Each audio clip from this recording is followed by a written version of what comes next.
Alright guys, happy Sunday today. Dahil wala tayong pasok, titirahin tayo ngayon. Maninira tayo ng customer dito, ano. So DoorDash muna tayo guys. First customer natin, punta tayo ng Murasan 4.5. So tingnan natin kung makailang oras tayo ngayon at saka magkano yung makikita natin. Kasi medyo maulap ngayon, makulimlim, no? Medyo yung weather namin dito cloudy at kahapon pa umuulan. Buong araw umuulan. Pero sige, go tayo. Alright guys, first pick up natin Murasan Restaurant, no? Kasagaran dyan, kadalasan Italian, Spanish food, Italian food, Mexican food, so halo-halo. So let's G, tingnan natin kung magkano. Alright guys, first pick up natin dyan sa Murasan, 1.8 miles, $4.5. Alright, let's G. Alright guys, isa sa pinakamadali na aking pinuntahan or dinideliver yung food dito lang, no? Napakadali lang, apartment pero madali lang. Hopefully guys, second order natin, Hank Pizza. Kapag kumain ka nito, magiging hang ka. Ayan o, Hank Pizza Brothers. Alright, so let's G, dideliver natin 5.7, 5.4 ba to?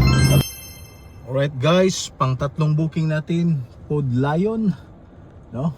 So maganda-ganda din, $6 plus, tapos malapit lang.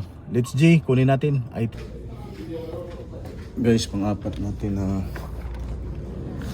orders, Burger King, pang-apat. So 7.75, maganda-ganda yung bigayan kahit nasa 3.8 miles lang. Burger King, pang-apat natin. So let's G. Alright guys, na-deliver na natin dyan. Ano pala to? Murgi, kung sa Bisaya pa na, no? Mga namamatay, kinikreate dito, kinikremate ba, I mean. Nagugutom sila, nag-order. So let's G. Alright, pang 5 orders natin, Pizza Hut. Alright, ito pang 5 order, not bad, $7.5. Alright guys, Pizza Hut, na-deliver na natin. Wala nang laman dyan sa bahay na yan. At let's G, maganda-ganda yung bigayan na yun. Kape namin dyan, McDonald's. Alright, let's G. Alright guys, pick up natin yan, no? McDonald's, pang-anim. Okay, dyan ka muna.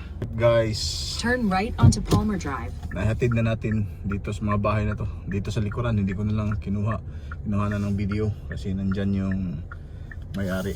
Ayaw nila ng ganun, yung privacy nila.